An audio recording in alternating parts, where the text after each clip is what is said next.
Good evening, everyone. Can those in the back hear me? Yes, wonderful. I'm Juels. I'm a faculty member here at Cornell Tech and a co-director of IC3. And I'd like to welcome you to our inaugural IC3 NFT event. We have a program of 7 short talks, but I'm going to take a little time before those talks to tell you what this event is all about. When we first started planning this evening, frankly, we were a little worried. We thought, maybe 20 people would show up. Who's going to turn up at some informal academic event on NFTs?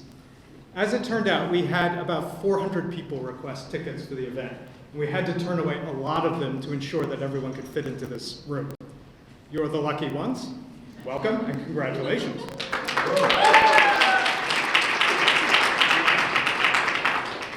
This is unfortunate in a way, but I think it speaks to the incredibly broad appeal of NFTs.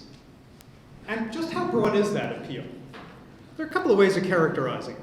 I think everyone here knows the line from the Sinatra song, if you can make it here in New York City, you can make it anywhere. What does making it here in New York City mean? I think the ultimate mark of having made it in New York City is appearing in Times Square. Here's a montage of Times Square from late last year.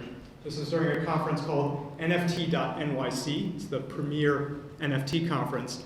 Every one of these electronic billboards is advertising an NFT project.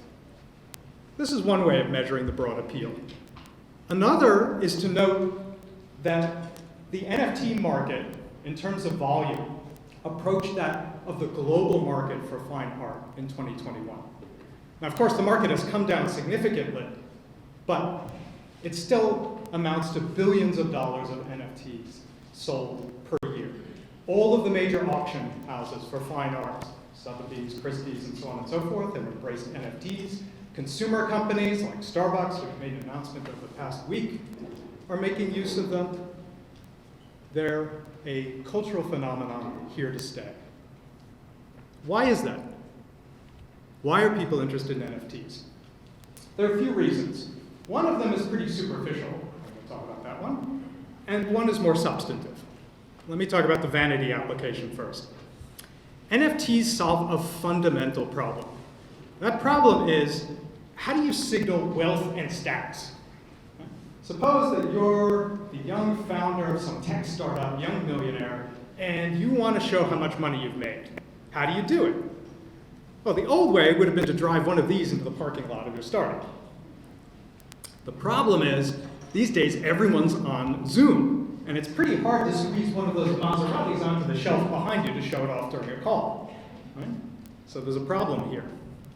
Here's the solution. The new way to signal wealth looks like this. Let's deconstruct it. This is a Twitter profile. The hexagon here indicates that the possessor of this profile owns this particular NFT. This is one of the famous Bored Apes you've heard about. That NFT, even in the depressed market we're experiencing now, is worth about $100,000. This particular person is signaling that he owns 53 of those. In other words, he's worth about $5 million. Okay, this is all well and good. This is the vanity application. That's not why we're here tonight. There are other very good reasons to be intrigued by NFTs. One of them is that NFTs can empower artists. How is that? We've spoken to a number of artists who say that before the advent of NFTs, they were unable to make a living. They couldn't sell their digital art. Now they can. They have a technical means and a marketplace whereby they can sell their work. Second, very nice feature of NFTs, at least the way the infrastructure is built now, is that artists can receive money not only at the time that they first sell an NFT, but when future sales occur. They can collect royalties. Right? This is almost unheard of, at least in some markets like the United States. NFTs have brought this about. And in principle, and this is something we're going to talk about tonight, NFT platforms enable artists to determine who buys their art, dictate the nature of the consumer, the community they want to build, and how art purchases are made. for instance, what the sales price can be. Some artists don't want to see sales prices get jacked up indefinitely. Another reason NFTs are of real interest, they solve the problem of provenance, or at least they solve it in many cases. Let me give you an example.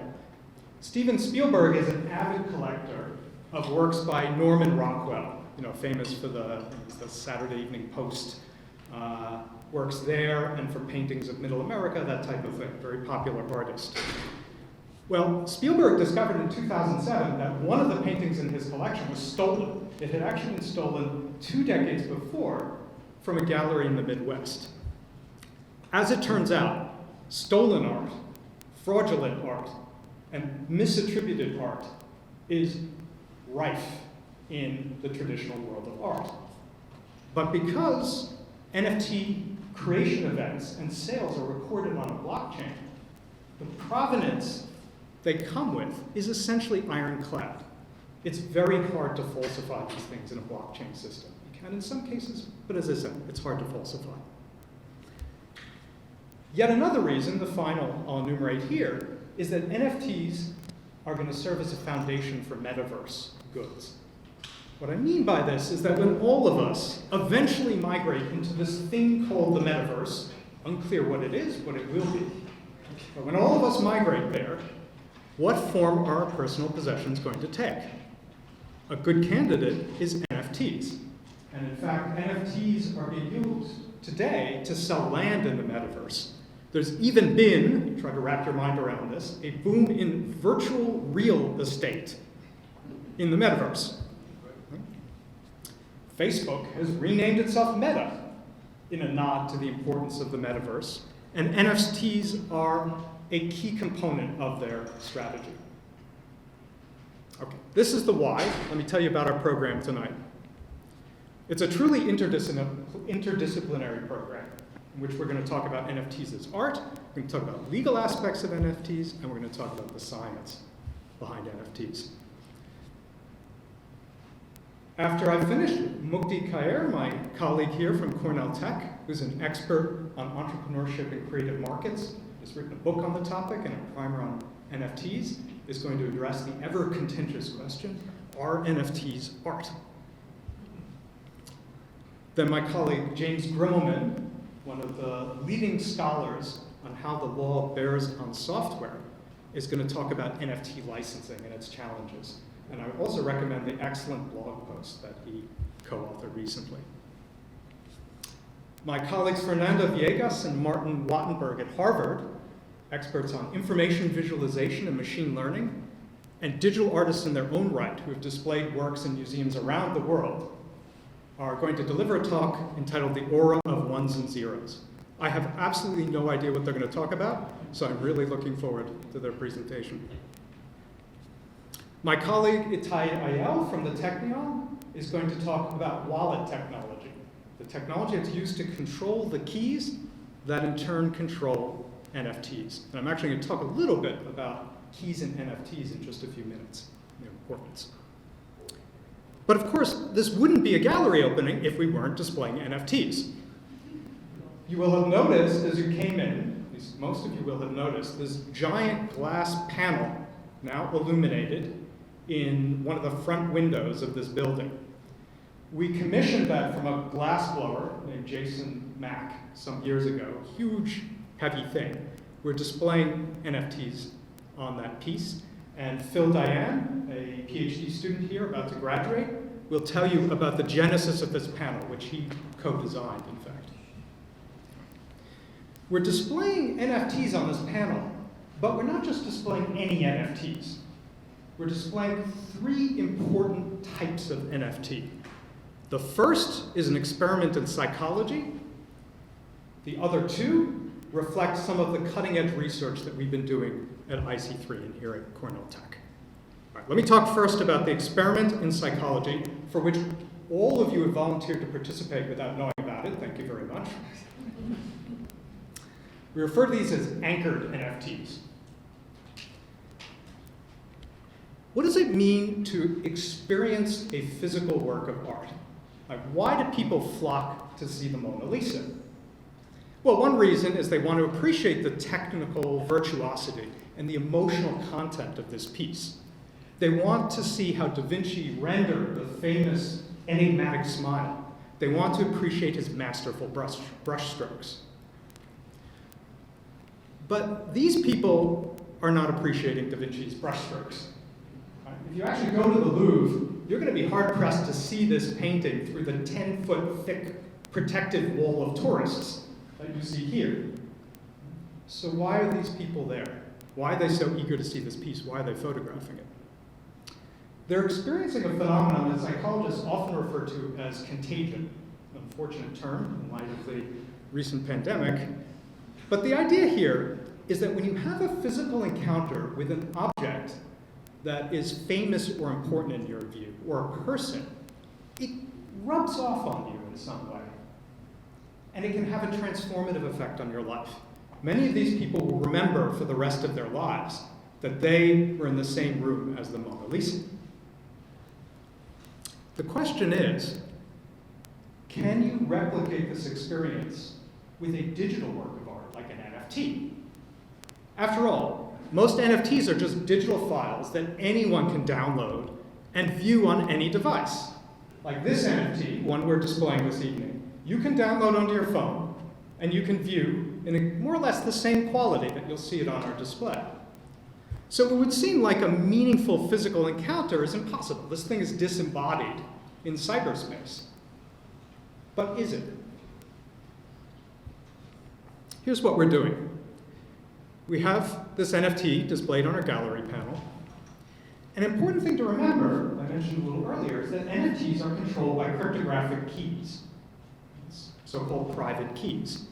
What we've done is we've taken the private keys that control these NFTs and we have embedded them in hardware wallets, these physical devices.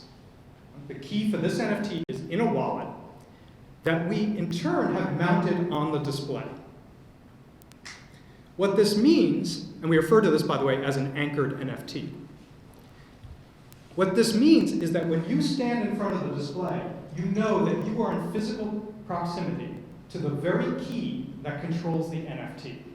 And as I said, there's only one such key in the world. To put it another way, the only place that you can essentially view this NFT in person is here, on this campus, in front of or inside this building. So we think we can replicate some of the psychology of physical encounters with works of art. We have 4 rare and historical CryptoKitties presented on this display. Yes, we do. Let me introduce them to you briefly. This is Eon Cat, who represents a historic collaboration between Dapper Labs, the creators of CryptoKitties, and a project called Gods Unchained, a popular NFT game. Boot, who was specially created to celebrate the World Cup, the FIFA World Cup. And then these 2 guys, each of these is a unique CryptoKitty. Only one has ever been minted. Koshcat and Volcat. Volcat was exactly the 1 millionth CryptoKitty to be generated in the CryptoKitties game. We got these CryptoKitties on loan. They were generously loaned to us by Dapper Labs, the creators of CryptoKitties, and by Eric Oversoy, the largest collector, leading collector of CryptoKitties in the world. He has 250,000 CryptoKitties. Thank God he doesn't need to provide food and kitty litter for those CryptoKitties. So again, when you view these CryptoKitties on our display, you're essentially viewing them in person, in the sense that I described. Okay. That's the psychology experiment. I also mentioned that we're showcasing some of the technology we've developed. 2 special types of NFT. The first is what we refer to as atomic NFTs. And these relate to the problem or question of fractionalization. It often happens that when an NFT is expensive, it's subdivided into shares. And those shares are sold to a community of holders. This may be good, it may be bad. We'll talk about this a little later. Atomic NFTs involve a new cryptographic technique that prevents fractionalization. Atomic NFTs can't be fractionalized. And Kushal Babel will give a talk explaining the why and how of atomic NFTs.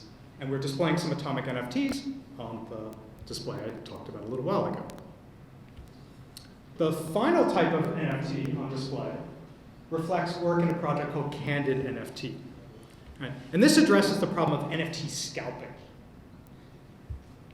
NFTs are often released, sold in large events. These large events, as many of you know, are called drops. So for instance, a group of 10,000 NFTs will be sold in one drop, one sale, as it were. The problem is that scalper bots, special pieces of software, can buy up these NFTs before humans can. If there's a popular drop, what will happen is that some bot master will launch a bot, buy up all the NFTs, and turn around and sell them at a profit. Right? And this isn't fair for anyone. This happens with NFTs, and also, by the way, happens with things like sneakers and concert tickets and so on and so forth. We've developed a system called Candid NFT that prevents scalper bots. In a prototype, we used Candid NFT to conduct a fair raffle, one that excluded bots, for this NFT, created by a very well-known digital artist by the name of Zach Lieberman. And Yen Ji, another PhD student here at Cornell Tech, will talk about Candid NFT, explain how it's constructed and what we did in this little experiment, this raffle. So I encourage you, either before the reception if there's time, during the reception, or afterwards, to step outside. We can't let you into the room, it's still under construction. But step outside and view this panel.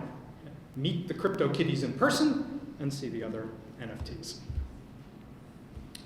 If you're interested in learning more about our work, I'd encourage you to visit the IC3 website. We have a number of blog posts and pointers to papers on NFTs. And I want to remind everyone, before I forget, that there's a reception at 8 with food and I believe an open bar.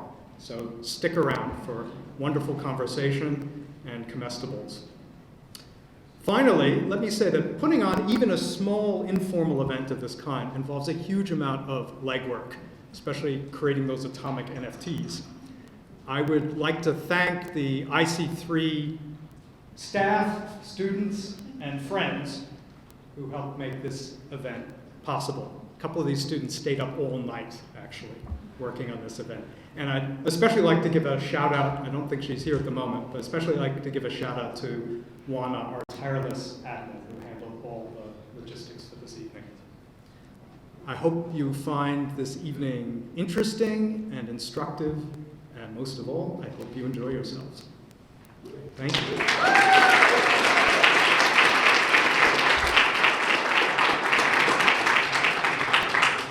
Let me turn the floor over to Mukti, who's going to talk without slides. Thank you, Ari. Thank you, everyone, for showing up on this rainy evening over here, crossing a river from one island to another.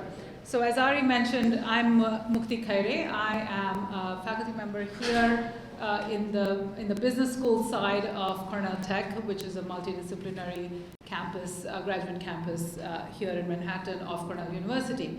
My work has been largely focused on entrepreneurship in the creative industries, in which I include art, fashion, design, films, music, all the things that make life worth living, so to speak. All the fun stuff is what I study. But in particular, what I've looked at is especially how new categories of these creative goods get markets, right? How does rap, for example, I'll move away from art for just a second, because there's lots of examples of new art categories that have gained a following, both artistic as well as commercial. But how does rap, for example, which is so different from the other kind of music that was prevalent at the time, how does that gain a market? How does it go from being sort of an underground cultural good to becoming a much more widely available and widely appreciated good? That's been the core part of my research, and especially looking at how entrepreneurs, both on the cultural and commercial side, have contributed to the creation of such markets. So obviously, I teach a class about this here, and you would think that given what I study, I would have been much more positively oriented towards NFTs when they first came about, right? And yet, when the phenomenon sort of started becoming well known, and several of my students in my class would talk about NFTs and ask whether we were going to cover that in the course and things like that. And I know some of my former students are here, so I'll be careful. And I would sort of poo-poo it, Frank, and this is turning into a confessional, but I would poo-poo it and think, oh, this is just another passing trend and sort of a newfangled trend. That being said, and I was being sort of reinforced by people around me who, even today, by the way, when I say this is what I study, I often get a question of, so what do you think of NFTs? And then, which is usually followed up by, it's just crazy, isn't it? This is just completely crazy that it's $41 billion, as Ari pointed out. And at that time, I thought that, and even now, I sort of a little bit feel that way. Like, yes, it feels a little crazy because I studied for a long while sort of how the art market was supposed to be disrupted by the digital medium, and it turned out that it didn't quite go to where people thought it was going to go, and so I thought NFTs would be the same. And like I said, even though they have slowly become a real thing, I still get the question from people sort of, isn't it just crazy? And most of the times they're referring to the fact that CryptoKitties get sold for a lot of money, and part of me understands. I understand why that question is being or why that statement is being made. And at the same time, that part of me that has studied how market categories get created, how cultural goods become sort of reified as art, so to speak, sort of objects to that classification of the NFT thing as crazy, right? And all art, I want to put this forward, seems crazy. Especially for someone not in that world, peering out from outside in, it all seems crazy, and I understand why NFTs feels especially so, because we have leapfrogged, and I'll explain what I'm trying to say here. We've leapfrogged this step of aesthetic evaluation and gone straight into huge commercial success, right? Huge money being made from NFTs for artists, for collectors, and so forth. And that part feels especially crazy. So let me dig a little deeper into that, right?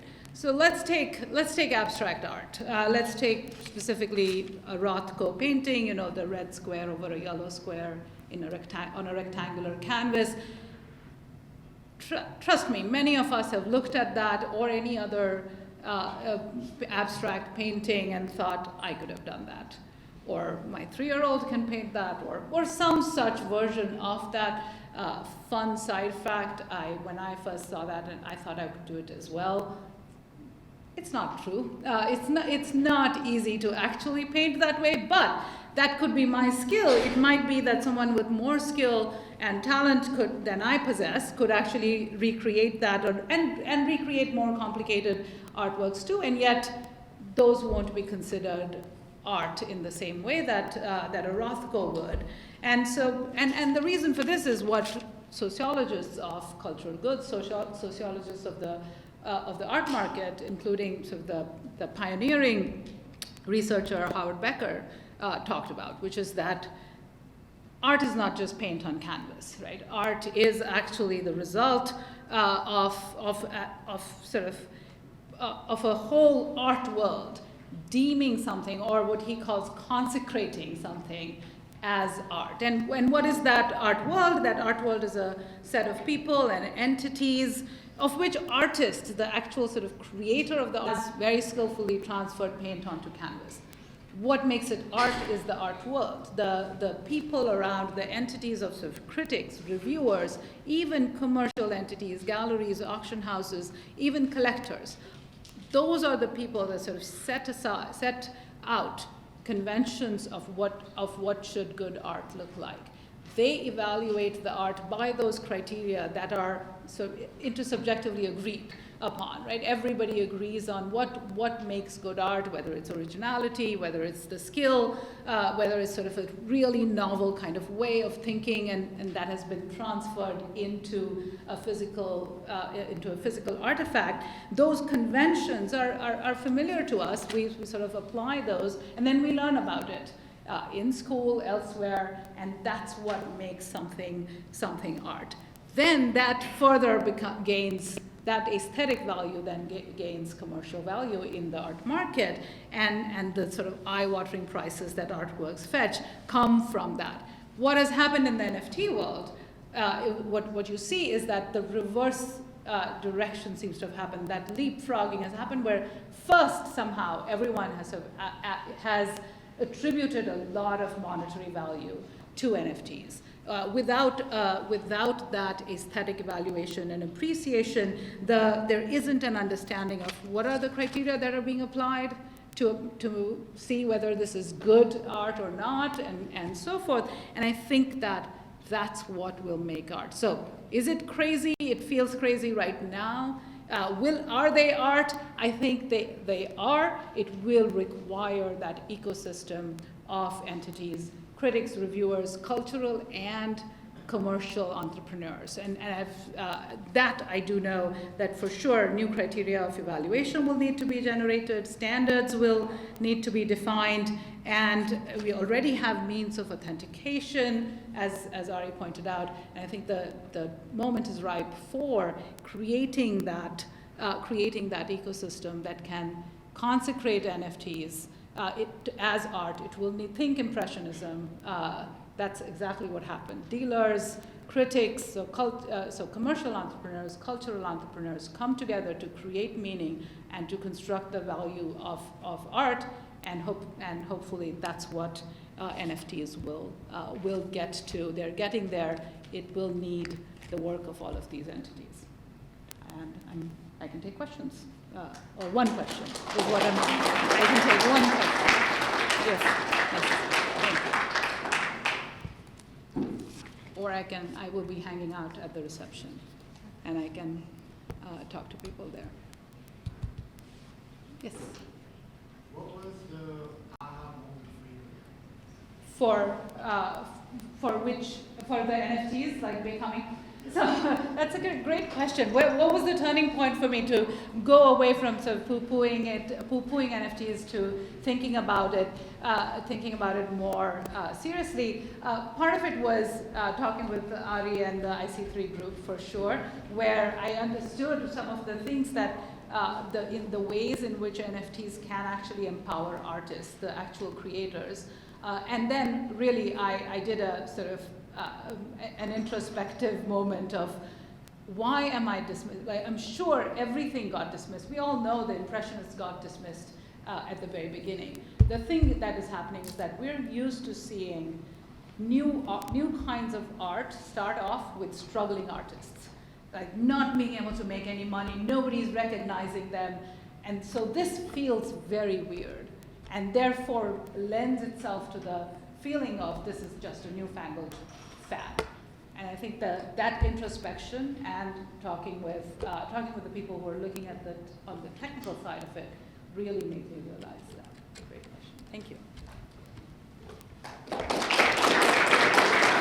Hello everyone, my name is Phil. I am a PhD student at Cornell studying smart contract security, as well as a hobby casual glass blower who runs a glass blowing studio. Nice to meet you all. I'm going to talk about today, my title of my talk is A Journey Through Glass and Blockchains.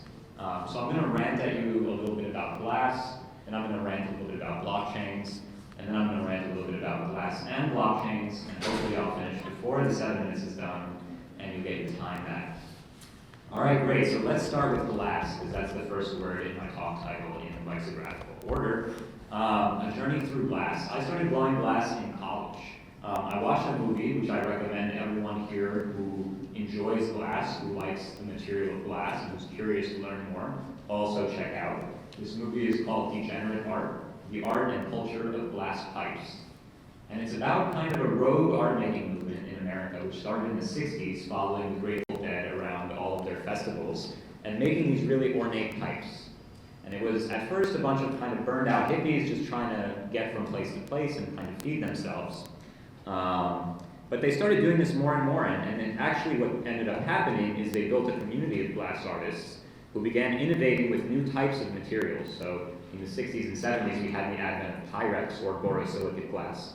That was kind of a sea change in the glass blowing world because it allowed you to do things you can't do with soft glass, like reheat the glass multiple times as you work on it. And that opens up a whole different world of techniques that's totally different from kind of the traditional glass art people think of that originated in kind of Venice and old Italy and things like that as a craft.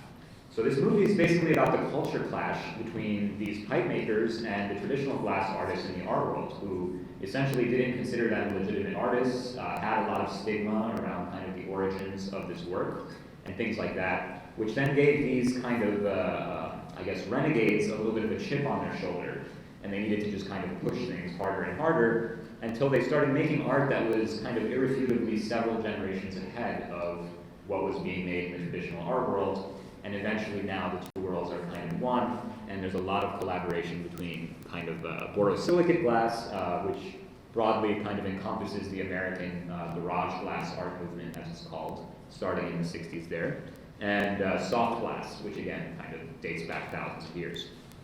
So I highly recommend you check out that documentary. I watched it, and I was enthralled because I love I love a rebel story. I love a little bit of a counterculture. All these people got raided by the FBI at some point, which is great. That's really what we go for here at IC3. Oh, Kushal, sorry. I saw that and I was like, wow, I really want to learn how to blow glass. How do I do this? Because when you watch the movie, it just shows you these scenes of these people making these incredible objects out of nothing in just hours, and you're like, wow, I really wish I could do this.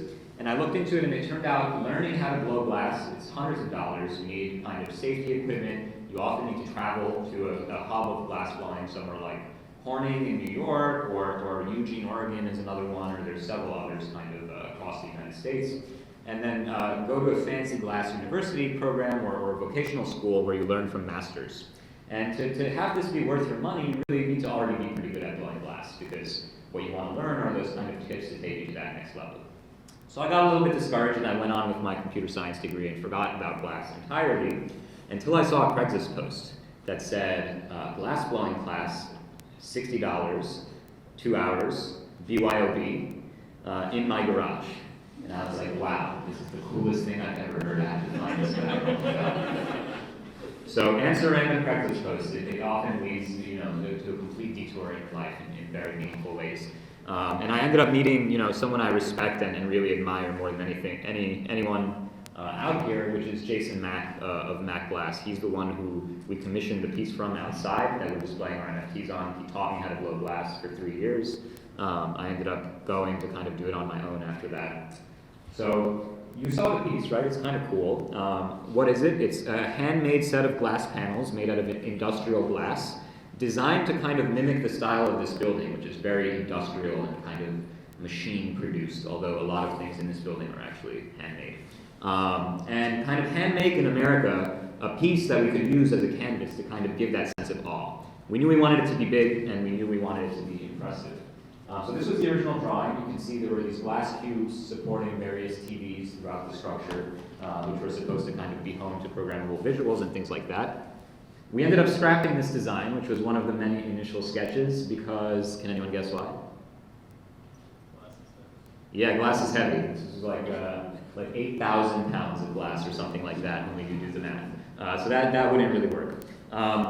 So anyway, we ended up what we have today, which is a bunch of kind of hand-casted glass tiles of industrial glass on a hand-welded aluminum frame, all made in America, with kind of a reused projector screen from an old church that we've backlit with a laser projector to bring you a fun NFT experience. Okay, so where's the blockchain come into this? Well, I only have 1 minute left. I love ranting about glass, it's bad. Where does it come in? Well, when I was a much younger, much more put together, like you saw on that slide earlier, respectable PhD applicant rather than an end-stage PhD student you see sitting before you today. I was interviewing for various PhDs, and I talked to Ari, who I really liked because of his Ring of Gyges paper, which you should check out. It's all about how to use smart contracts for various types of crime, like assassination markets, ransomware, et cetera, et cetera. So I was like, wow, this is a great vibe. Let's check this out. And I remember the first time I met Ari, we of course jammed about blockchains for like 2 hours because we both love blockchains. Happy to talk to you about blockchains after this.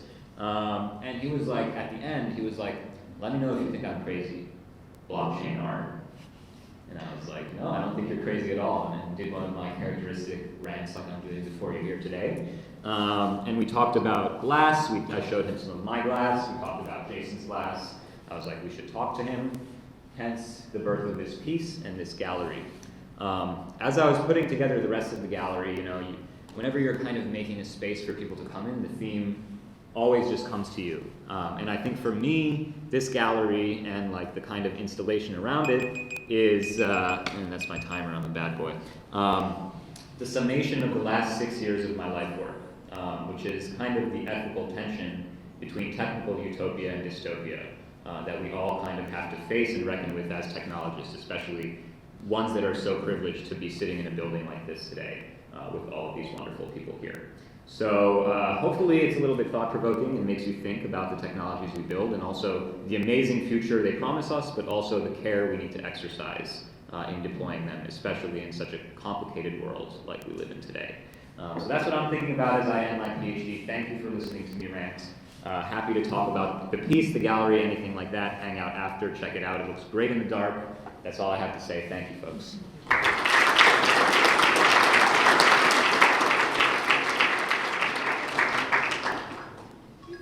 Time for one question. Asking anything, don't be shy. Did you forget your prescription this morning? No. Yeah. Yes. What was the aha moment for you? The aha moment for me was reading the Bitcoin white paper. I come from Occupy Wall Street. I was there for like 2 years on the ground. After that, I worked on sort of digital rights, especially surveillance, kind of resistance and freedom from surveillance. Worked on the Tor project. Tried to build a distributed WikiLeaks. That ended up not working for technical reasons. Then I read the Bitcoin white paper, and it both solved a bunch of problems in my distributed WikiLeaks thing. It was badass as fuck, and it gave me a way to live without the banks kind of for several years of my life, which I did end up living kind of solely on Bitcoin after that. So for me, it was like, that was the aha moment. It was like, we have a way to do this without Wall Street. And is it better? I don't know. That's the tension in the gallery, but it is what it is. We have alternatives at least. So that's my aha moment. All right, thanks for listening and tuning in. I am James Grimmelmann. I am a law professor here at Cornell Tech, which makes me the law talking guy on this event. And I want you to think about 3 worlds, envision them in your mind. The first is the world of things made into art. So this is paint on canvases and blocks of marble carved into shapes and pixels on a screen making beautiful animations. Everything we think of as art in the world. The second one, much less interesting, but also important, I want you to think about the world of laws. Words written on pieces of paper, and when you sign these pieces of paper and write down the right words and push them around in the right ways, things happen and legal relationships change, and they make part and parts of society run, from founding companies to selling houses, everything we do with law.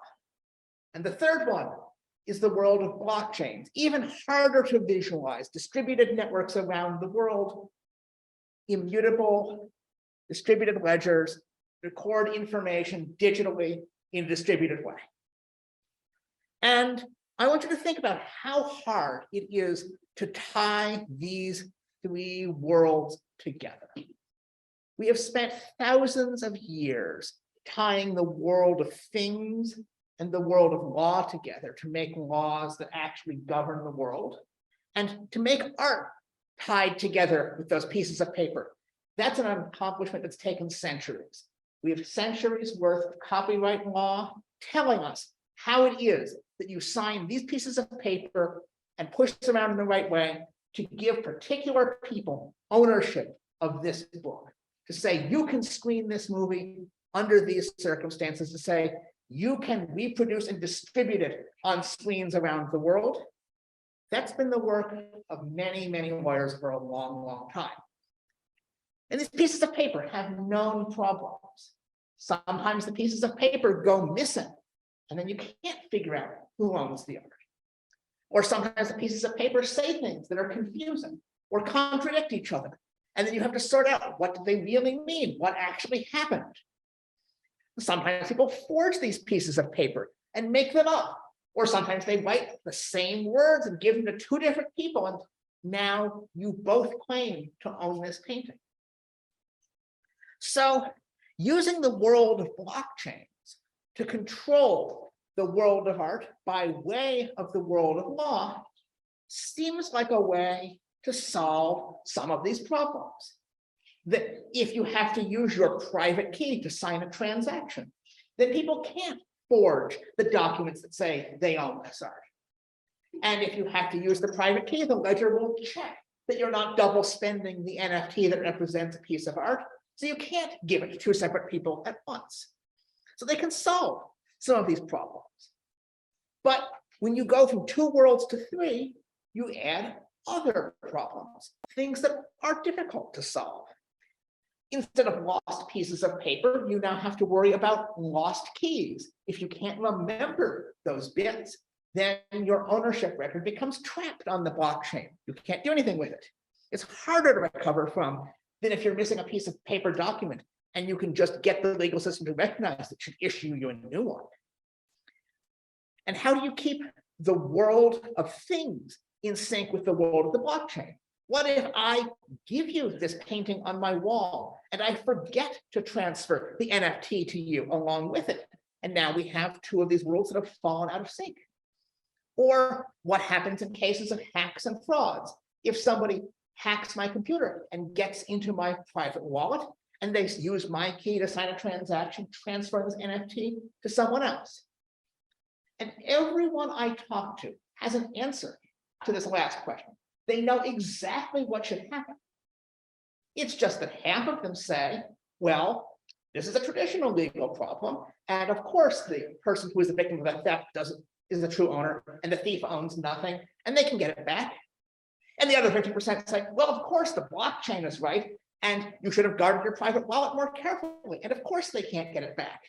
So everyone is certain that this is disagree on which side controls. So what I want to say is that blockchains solve nothing by themselves. By itself, a blockchain is just a bunch of bits sitting on some computer somewhere. It's by itself, it's like if I opened up Excel and I start typing in numbers and I say, that's my bank account now. It's huge, it's billions. If you want to solve something using NFTs and the blockchain, well, creating the art and minting the NFTs, that's the easy part. It's not easy. It takes technical skill. It takes creative ambition. It's hard, but it's still the easy part of using a blockchain to control art, because actually figuring out how all of those details work, who owns this, who has what rights in cases of dispute, what happens when these smart contracts go wrong, what happens when you have cases of ambiguity and mistake and your terms aren't what you thought they were. Solving all of those problems is hard. I don't know the answer. I don't have all the answers. And I'm 100% certain that there is no one on earth who has thought through all of these issues completely. Lawyers have spent a very long time thinking about these issues, thousands of years. And some of these are actually pretty smart people. If lawyers haven't fully solved all of the problems of art ownership over all of the time they've been working on this problem, well, it's not because every single person to come at this problem was just monumentally stupid. And It might not be because they were smart people who just didn't have blockchains yet. It might be that they haven't fully solved all of these problems because they are extremely hard problems. So I welcome the NFT artists and technologists to try to help them solve some of these. It won't be easy work, but it might expand our sense of what is possible. Happy to take questions.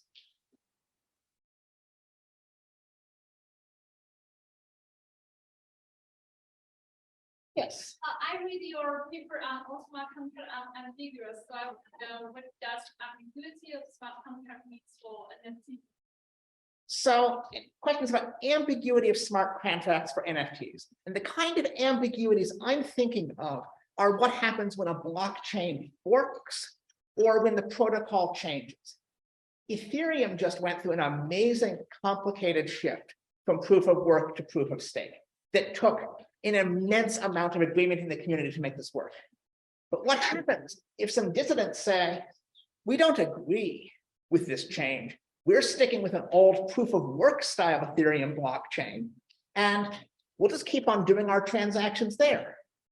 Well, now you have every NFT that was ever minted on Ethereum living on multiple blockchains. Which of these is the true NFT? Which of these gives you the right to display that image on your Twitter avatar? The blockchain itself can't answer that. We're going to rely upon some of those same institutions that Mukti was talking about to help us decide and credential and say, no, these are the NFTs the art world regards as valuable. Even the blockchain can't help us decide which blockchain is actually authoritative for the art we care about. I'll hand the floor over to you, Fernanda and Martin. Okay, thank you so much. So first off, thank you for having us here and for working so hard to be able to hear us. We hope we will be entertaining and provocative. I'm Fernanda Viégas, and this is my colleague, Martin Wattenberg. We're both professors at Harvard of computer science with a joint appointment at the Harvard Business School. And today we're going to talk about the aura of ones and zeros. Thank you. Yeah, I wish we could be there, but okay. So what is aura? Aura is a term coined by Walter Benjamin in 1935 in a famous book musing about what it meant to have art when you could reproduce it easily. And to him, aura was exactly what makes a piece of art unique and situated. And it was very often a function of distance in some sense. In fact, when Ari was describing the Mona Lisa and the 10 tourist deep wall, that exactly is the distance that creates aura.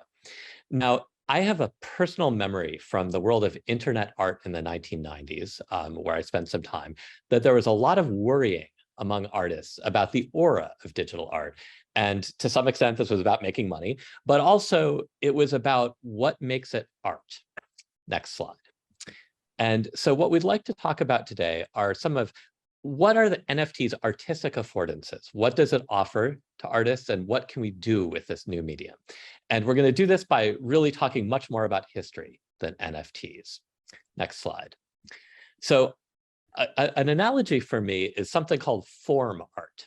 This is created by Alexei Shulgin, an artist in 1997. And what you're seeing here are some screenshots of form art. And what he did is he took HTML form elements, which back then very few people were familiar with. You know, you were likely a physicist or some other, you know, computer scientist or mathematician sort of weird person. And he used them, instead of making a business form, he used them to draw pictures, basically doing what artists have done in other media. And in some sense, this looks dated now, partly because of the Netscape frames. But there's another reason as well, is we no longer use form elements to draw pictures, interesting though it is. But what is not dated is the message here, which is that the web was an artistic medium. That is a brilliant message, and it was very, very controversial at the time. So keep this analogy in mind. Okay, let's talk about some NFTs a little bit. Next slide. Okay, what is one major genre of NFTs. We see generative art. And I love this art. This is something that a medium I've worked in, not in the NFT context. I love the fact that we see it proliferating today. And the interesting thing about generative art is that it's got a long history. This idea of you set a process in motion with certain inputs and then you get certain outputs, that goes back a ways. Next slide. For example, Salouet, a famous artist who would create beautiful works like this. This is sort of a wall painting. And what he would do is he wouldn't necessarily paint things himself or draw things himself, but he would create instruction sets. Next slide. So for example, this is Lewitt's wall drawing 797. And it's essentially it's almost like a computer program, but it's aimed at human drafters. And in this case, you can actually try to picture this in your mind, that someone draws a black horizontal line that's a little irregular, and then 3 other people with markers that are red and blue and yellow copy that line over and over again, drawing a line below another line below another line. And try to imagine what that looks like in your head. Next slide. This is what it looks like in reality. And it creates this beautiful composition. Again, the artwork here, this is just a manifestation of the artwork. The real piece of art for Salouet was those instructions. Next slide. Okay, so we've seen generative art has existed before. What about invisible art? One of the things that people talk about with NFTs, sometimes in a tone of disbelief, is how can art be a pointer that points to something and it might not even exist? Well, that also has quite a history. Next slide. So for example, just recently, there was a sculptor who sold an invisible sculpture for more than $18,000. What happened when he did that? Next slide. He got sued. He got sued by a man in Florida who said, no, I made an invisible sculpture in 2016. You took my idea. But that was really, not very far back in history, but, next slide, please. Here's another example of invisible art. Tom Friedman in 1992, very enterprising. He found a professional witch, someone who would do curses for money. And the artist paid the witch to curse a sphere of air hovering 11 inches above this pedestal. And that became the object of art. Okay. But of course, invisible art goes back even further than that. Next slide. Salvador Dali, he did a lot with invisible art. He liked to play with providence. And he had a saying. He said, each morning after breakfast, I like to start the day by earning $20,000. Who doesn't really? And so what he did is in the 1960s, he began selling blank sheets of paper signed with his name. And he really did make a lot of money because they would sell for like $40 each, a lot of money back then especially, and he could sign more than 1,000 of these in an hour. And this has caused endless controversy. You could ask, is that a scam? That then it's caused a lot of confusion around, what's a forgery, what isn't, what is a real doll? Or was it art? He was a prankster by nature. And in some sense, as much as it made him money, he may also have been relishing some of the confusion it caused. Okay, so now let's talk about a different phenomenon that we're seeing, destroying art to make art. So this is something we're starting to see in NFT land. So for instance, cryptocurrency entrepreneur destroyed a 10 million Frida Kahlo drawing to transition it into the metaverse, or even artists themselves. So for instance, Damien Hirst will burn thousands of paintings in NFT experiment. And you may be asking, is this something that is happening in the world of NFTs? Why are people doing this? Is this a crazy thing? And just as Martin was giving you previous examples, this is true here as well. So for instance, this is a piece of conceptual art called Erased de Kooning Drawing by Robert Rauschenberg from 1953. And basically, Rauschenberg was interested in understanding, is an artist a creator? And in creating things, is it a buildup of marks on top of a page or a canvas? Or can the artist also take away marks, take away things? So basically, he started erasing his own work. But then, as you see on the quote here, Rauschenberg first tried erasing his own drawings, but ultimately decided that in order for the experiment to succeed, he had to begin with an artwork that was undeniably significant in its own right. And that's when he approached William de Kooning, whom he greatly respected and admired, and said, "Can you please give me one of your pieces so I can erase them? I can erase it." And so that's what he did and framed the erased drawing. Another example is what you see here, this jar of cookies, which is actually called Cremation Project with Corpus Wafers by John Baldessari. And what is happening here is that Baldessari was unhappy with some of his early works, decided to cremate them. And not only that, he then used the ashes to bake cookies. And those are the cookies you see here. Another example is this dropping a Han Dynasty urn by Ai Weiwei from 1995. And the work is basically the three photographs, the sequence of photographs you see here of the artist himself dropping a very valuable ancient urn. So this is an urn that was worth over $1 million. And you may be asking yourselves, what is going on here? So part of the concept of this piece was Weiwei drawing a connection between what he was doing with this urn with what the communist regime was doing to the elites. So there is obviously a political commentary here. But again, this is something that one artist is doing to a piece that they didn't create themselves. So this whole question about creation and destruction, what is art, what is the limit of art, is something that has happened many times before. My final example is this Banksy piece called Girl with Balloon, which comes from a stencil graffiti piece that he had in London. But this is a paper version. And this was a piece that was auctioned at Sotheby's in 2018.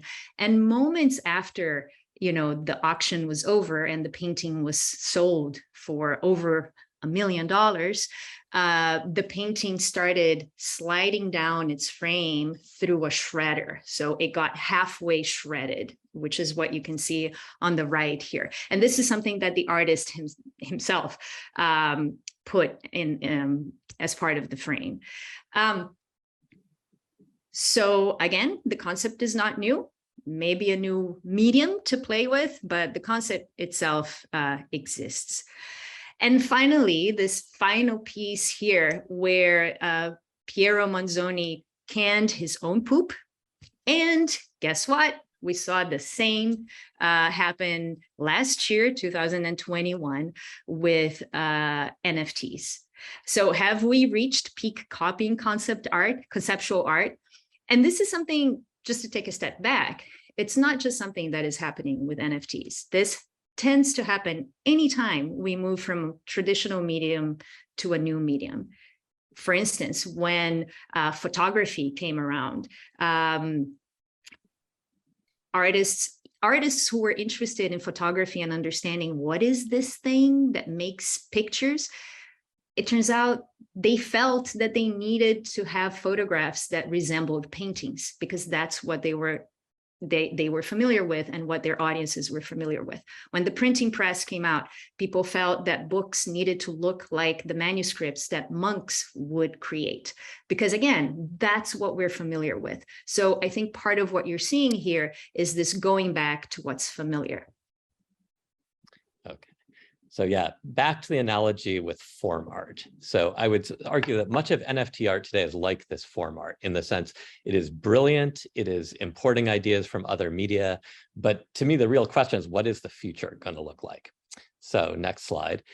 I think let's go back to this quote about what withers in the age of mechanical reproduction, but why imitate other kinds of art? For true aura of NFTs, we have to say, what does not wither in the age of the blockchain? And there, I would say, it's anything to do with the blockchain itself. Just as internet art really began to take off when people use the special things you could do with the internet. And I think the art that Ari was introducing earlier that you can see in the gallery are excellent examples of this, of figuring out ways for things to be situated, for artworks to know about their own ownership in some sense and have control of it. I think these kinds of explorations are, to me as an artist, especially exciting. So I think we'll end there. And yes, thank you very much.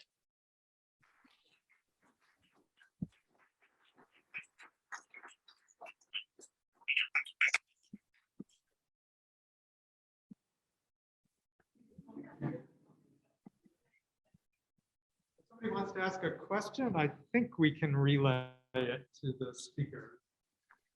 Any questions?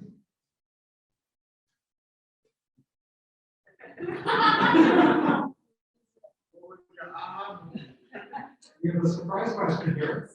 What was your aha moment? Sorry, can you hear? Was the question, what was our aha moment? That's correct, yep. So, you know, it's interesting because I felt like I was following NFTs pretty early just because there's a lot of experimentation. You know, it's like internet art at one point is called new media art. In a sense, it's like everyone's looking at new forms of media. So it's interesting to me for that reason.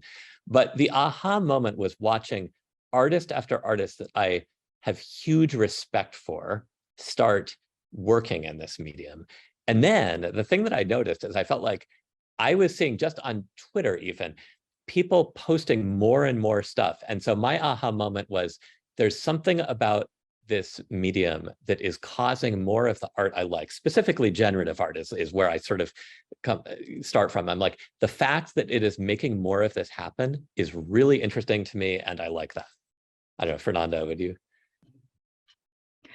Yeah, I think I took solace in understanding, in gaining perspective from art history in terms of the fact that we are seeing so many different things happen right now. The fact that they have happened before gave me a lot of calm in seeing a lot of what was happening. I will say that questions of energy use have always been at the forefront of this, and it's one of the very complicating factors. And it's great to see, you know, proof of stake coming to fruition in various ways. So yeah, I think it's a very complicated thing. I would say there has not been a single aha moment, but a series of them is, I guess, how I would summarize.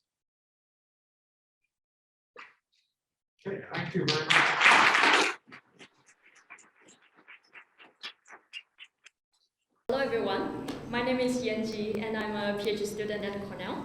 I work with Ari on blockchain-related research, and we're trying to explore like how blockchains and NFTs reshape our lives from security and privacy perspectives.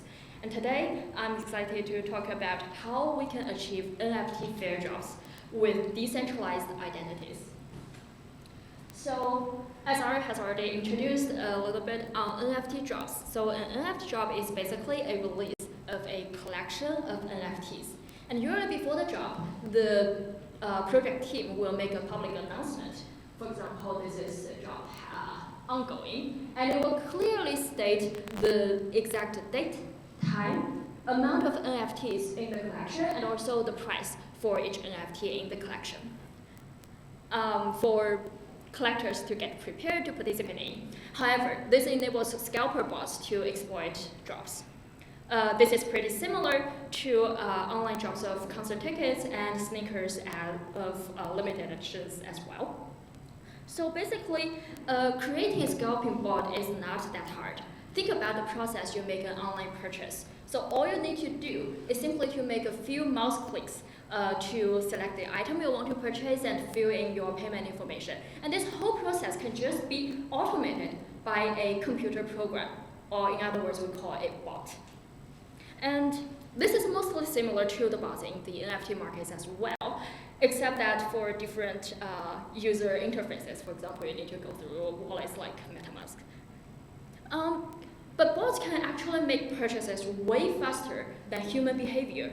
So it's really hard for normal people to compete with bots in those jobs. And bots purchase NFTs in large amounts and later resell them at much higher prices due to high demand among collectors. So to give you some sense of how effective NFT bots are, so we can see that the data from the Time Magazine NFT drop last year, 24% of the NFTs were actually just held by 100 addresses. And later, editors tried to combat bots by limiting each address to just 2 NFTs. And someone very clever, he managed to spin up many addresses via a smart contract. And that smart contract actually eventually acquired over hundreds of NFTs. And this is super disturbing for the normal collectors who are interested in the artwork, and also disturbing to artists from our interview of some well-regarded artists in the market. So, since drops and scalpers are not the new concept in the NFT market, what are the lessons we can learn from the non-NFT market? Well, even if you haven't purchased a sneaker of limited edition, you probably have seen long lines outside a Nike store. Each customer that eventually make into the store is limited to buy just one pair. Well, this seems to be an effective mechanism to prevent scalpers, except that to participate, you have to get prepared for the long waiting night in the line. Okay, so anyway, a straightforward solution from history to us to prevent NFT scalpers seems to be rely on identities.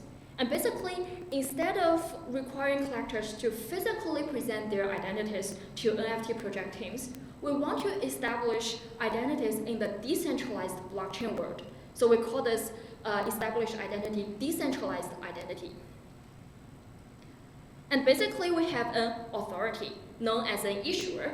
It could be just the same functionality of a DMV or the Social Security authorization. They create a digital identity document or any other credential and issue it to a user.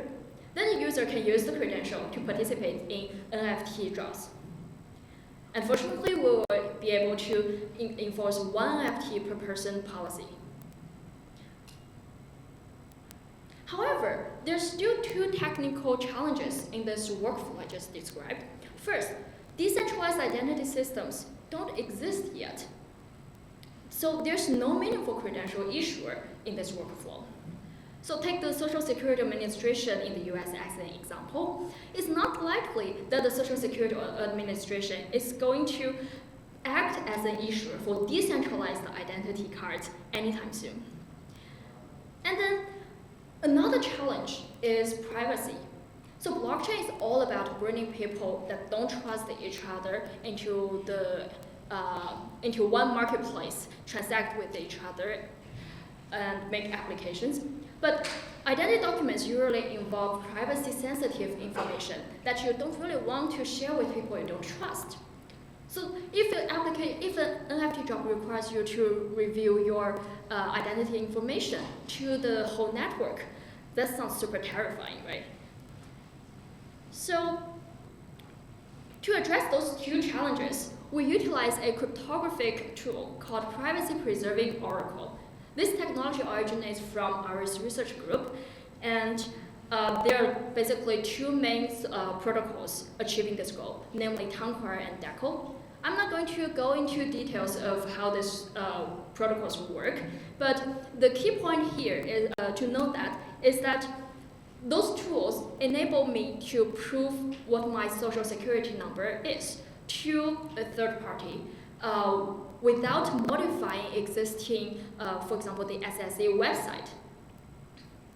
And upon that, we can additionally utilize magical cryptography to hide the sensitive information on the identity document so that a user is now issued an authentic credential without revealing her actual, for example, social security number to anyone else. Now Alice can just use this issued credential. You can think of it as a cryptographically transformed social security number to participate in a bot-resistant NFT drop. In this way, we can enforce privacy-preserving one NFT per person policy. And early this year, we used exact this technology to run a raffle for an NFT created by a well-regarded digital artist, Zach Lieberman. And starting from this point, we can prevent bots in the NFT drops. So furthermore, what can we do for collectors and also NFT artists? So a natural research question pops up. Can we build a distribution policy engine? For example, can we further cap price escalation of NFTs? Can we offer discounts to established NFT artists? Can we reward social media promotion? Because eventually the NFT market gives a lot of power to the artists and collectors in the marketplace without an intermediate agent. So why can't we make use of this advantage to give them the free choice to curate what kind of policies they favor? Okay, that concludes my talk. And thank you for listening. And we hope to together build a better world for the NFT.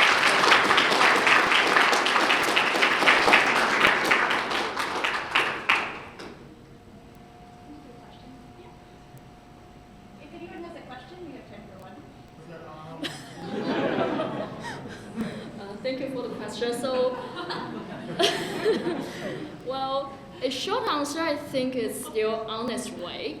A long answer, I think this is for me, it's an accumulative process. So, for example, I feel like I get into this field more and more, starting from when I get into learn about consensus, learn about Ari introduced me to that idea of anchored NFT, which is pretty, because I don't have that kind of artistic talent here in my personality. So yeah, it's kind of very novel thing to me to learn. And also I learned, I'm also very excited about generative arts on blockchains, because it's I read an article before, it's about how the NFTs creates a new challenge for artists to do generative arts. For example, it's you need to make, because originally, if without blockchain, it's generative art, the artists get to select what is the output from your algorithm. But now if you put your algorithm completely on-chain, it's kind of got partially out of the control of the artist. So it's not there's new challenge for artists to make sure that their algorithm is stable, is creating more, can generate more various results. So I think this is really novel thing about NFTs and yeah, thank you. So when I was asked to send the title for the talk, which is wallet design, I realized this is a gallery opening, so you might be expecting this, but actually this is going to be a technical talk.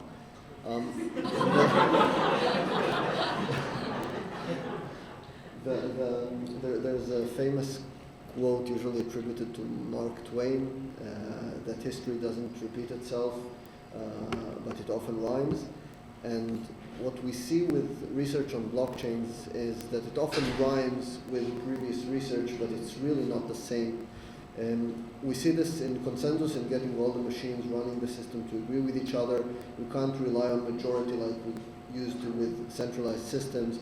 Performance, we have to reason about it in a different way. We can't just apply techniques like sharding that worked directly with previous work. And security, same story. The participants, the reasoning, the use of game theory and incentives to secure decentralized systems is different and requires us to think of things going back to first principles and starting again. And the context I'd like to talk about here today is the context of wallets. So how we secure our NFTs, and equally any cryptocurrencies we are securing. So what's a wallet in a blockchain, in a decentralized system? It's really just a rule for asset protection. Usually we use a secret number called a secret key. Often it's encoded as 12 words, but it's really just a secret number. And now we have a question of how do we secure this secret number? Now, we could keep multiple copies, right, in different places, in our wallet, on our phone, in the software. But if we have many copies, then someone might see them. This is called leakage. Someone sees one of the copies, and now they have our secret, they have our money, they're gone. It's done. So we could keep just one copy of the secret in one of those locations. But then there might be flooding, or our phone might break, and then we don't have access to that, and then again, the money is lost because we don't have our secret key.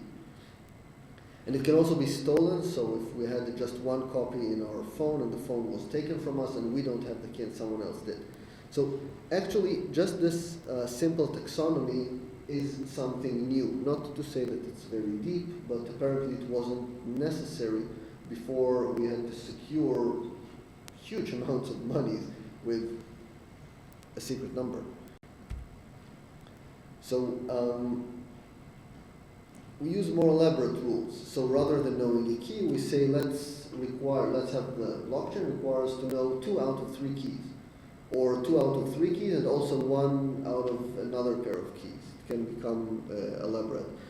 Now, if we want to start reasoning about it formally, then we understand that this is actually a monotone Boolean function.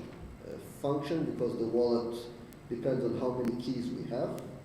Boolean because we either have or don't have each key. And monotone because knowing more keys, knowing more secrets is never going to harm us. The more keys we know, the more likely, the more we'll be able to move the money, reveal the wallet. Now that we have a name for it, it's a monotone Boolean function, then we can count how many wallets there are, and there are many.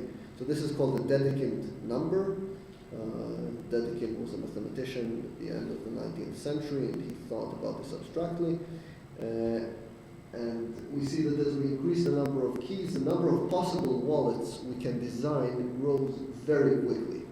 So quickly that we don't even know the Dedekind number for 9. So if we have 9 keys, we don't even know how many wallets we could use. So we can't calculate all of them until about here. But already, when we're looking at a small number of keys, we see interesting phenomena.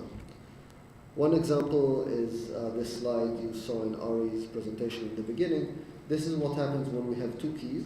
You see the probability that the key is leaked, that the attacker gets hold of it, grows from 0 to 1%, so no way, 50%, 100%.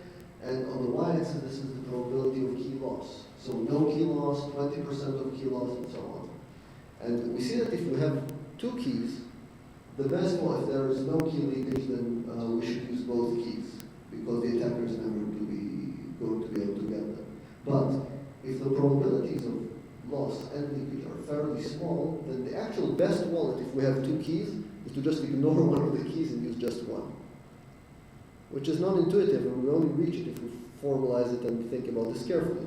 With 3 keys, it becomes more interesting. I'm not going through the graph here. With 4 keys, it's becoming even more. This is art, maybe, I don't know.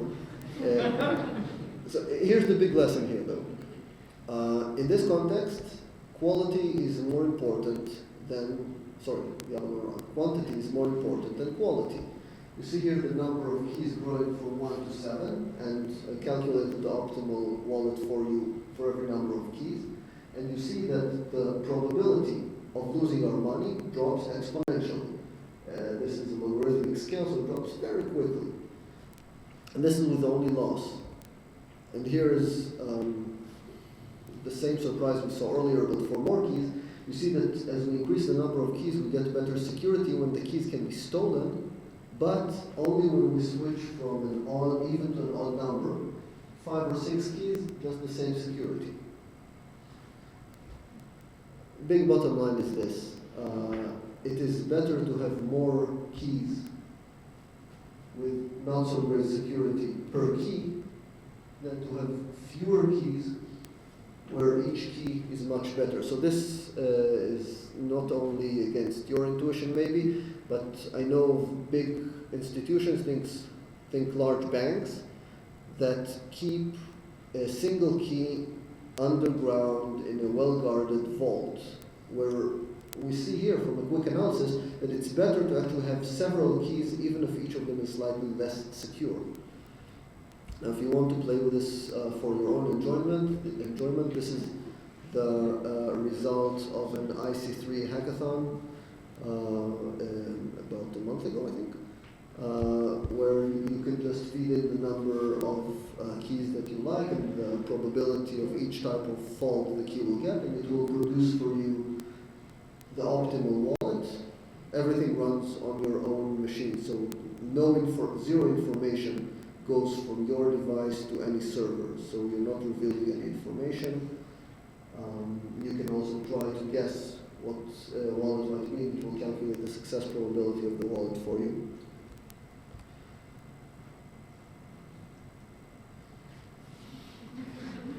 You easily get an ape with a wallet due to today's it's amazing progress with AI, so I didn't even have to search the web.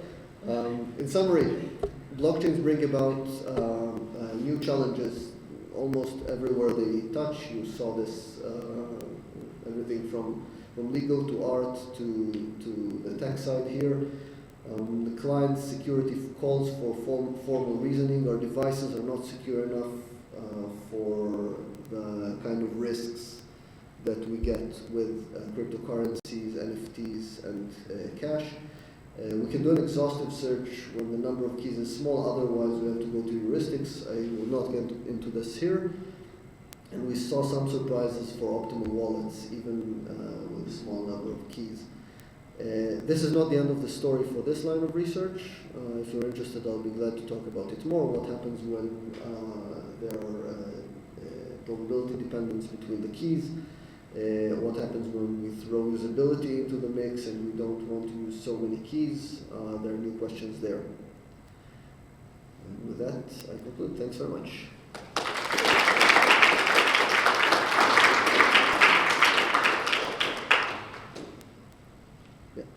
Yeah. Question. So there's a lot of talk about Move, the new programming language for like Sui and, or not new, but it was the programming language for Libra and Daian, and now for Sui and Aptos. Move fundamentally focuses on improving access control at the bytecode level, which in a lot of ways is very important with wallet design. I don't know if you have commentary with how utilizing Move for wallet design could help improve security and safety for wallet designs versus something like Solidity. Yeah. So the Move language started with what was called the Libra project, with what was called Facebook, and now is Meta and Daian. Their language assigns different data structure access types, it's very informally, to things that are assets. And so it prevents a lot of the issues that occurred with Solidity and would have prevented various bugs. And this is also obviously a critical part of the puzzle for getting more reliable security for NFTs and cryptocurrencies. But this is really orthogonal to what I've discussed here, because even if the language is perfect, at the end, in a decentralized system, and even if this is a central bank digital currency where you're in charge of your own assets, in the end, everything depends on secrets that the users are in charge of keeping. And we're good with keeping passwords, either kind of good. We remember some of them. We let OnePass Chrome remember our passwords for us, and this works kind of well. But when there are huge assets, there's no one, these are huge assets, and there's no one we can appeal to. There is no I forgot my password button for a blockchain. If you lost access, you lost access, and no support from the underlying system is going to help you.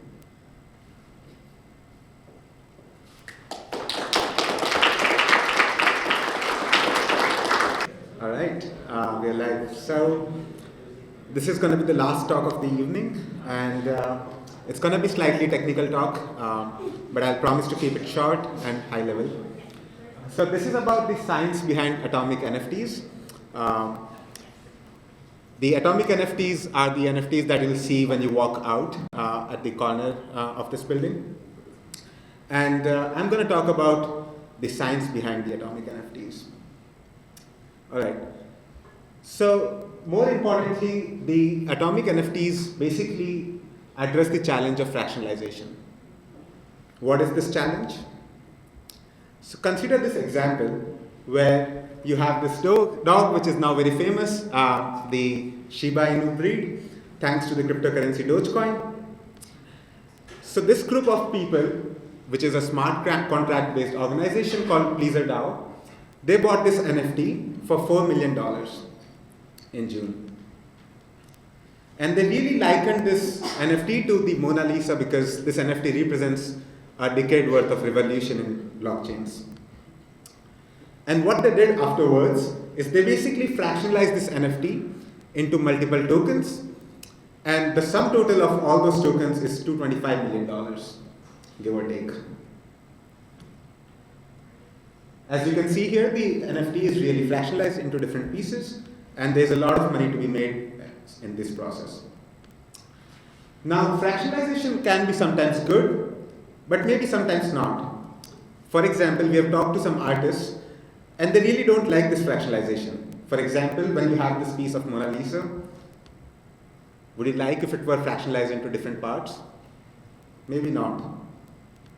Another one is the challenge that it brings about with the ownership of the NFT. Now, what does it mean to have the KYC or know your customer for this NFT? So the key question that we are trying to answer here is how can we prevent this fractionalization? Now, I'm going to go into a little bit more details of how this fractionalization actually happens so that you can appreciate the science behind it. So recall that the NFTs are really controlled by a private key, the green key here, which Alice has control over. So we are going to just focus on the relationship between Alice and this key. A new user comes along, Bob, who also wants to jointly own this NFT, maybe because this rabbit NFT is very expensive or for whatever reason.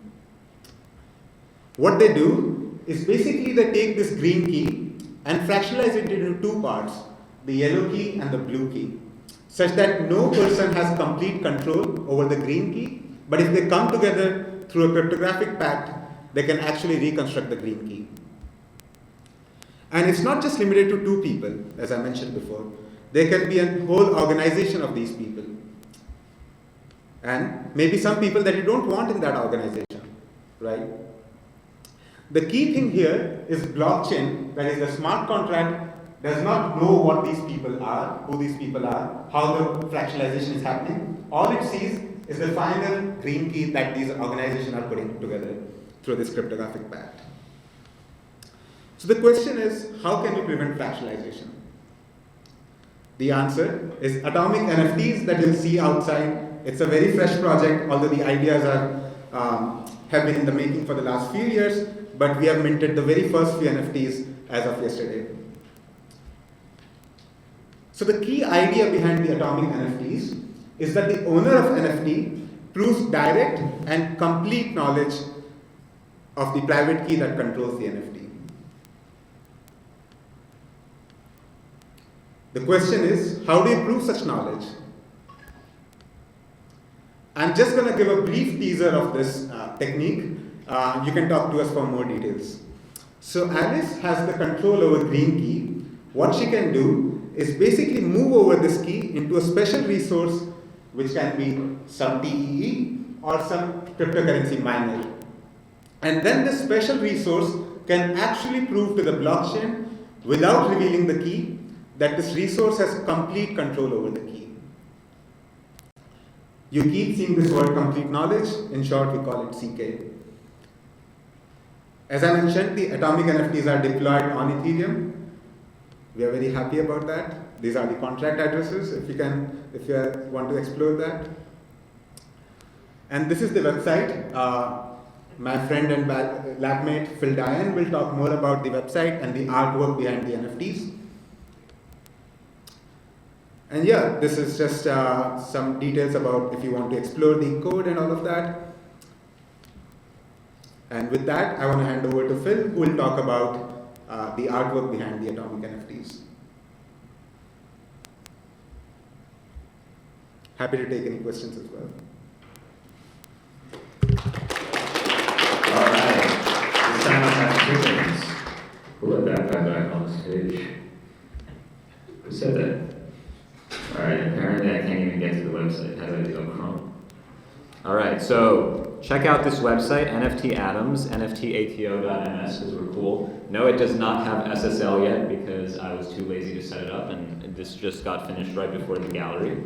So here you can see a random quote about atoms. Every time you refresh this website, it gives you a fresh little journey, including a random order of all of our randomly generated NFTs. So these NFTs are deterministically generated from this bit of Python code that if you scroll all the way to the end of the page, and you'll see some of these beautiful atoms, maybe you can own some one day too. This is the Python code. This is the entire code you need to generate basically this entire collection of NFTs, plus one constants file that's on GitHub.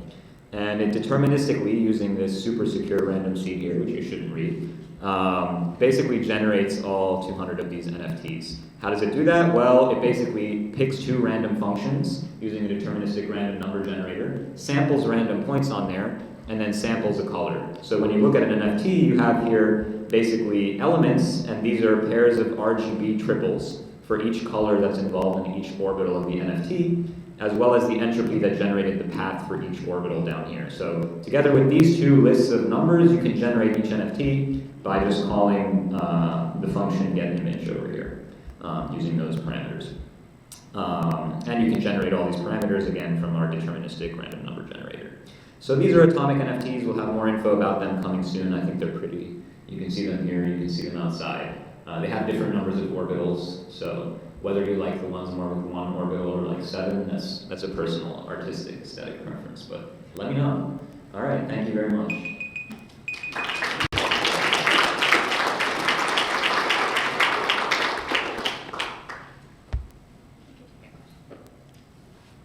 Gun has a question. So yeah, I have a technical question. How does the blockchain know that that Alice in your example has provided a key to the key without Alice being able to simulate that process without the key? Without Alice being able to simulate? The same exact authentication process without the key. Right. So the question is, how does the TE or maybe also the cryptocurrency miner prove the knowledge of the key? So both are two different mechanisms. For TE, what the TE can do is actually generate an attestation saying that I am the, this key was inside me, and I actually output this key to a user. So what that means is there is a single user who learns the private key. So you issue a decap certificate, a standalone uninteractive certificate from the T, and it's somehow specialized for the user. Would you expand on that more?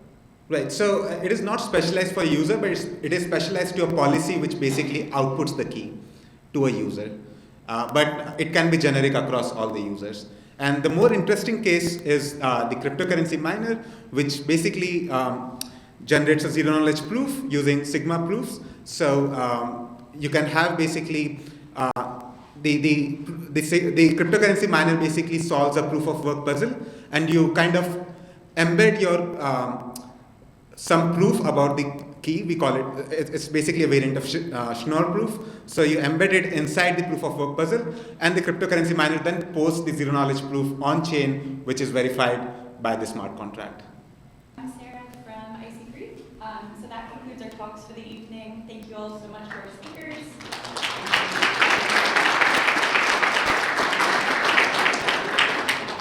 And thanks to Ari for the vision behind this event.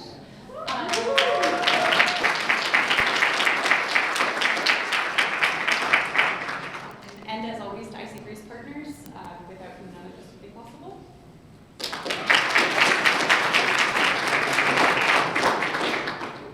So now we'd like to invite you to join us in the lobby of the building for a reception with food and drinks, and then also to go view some of the experiments that you've seen presented tonight by our speakers, and also the art that they've mentioned in the gallery in the front.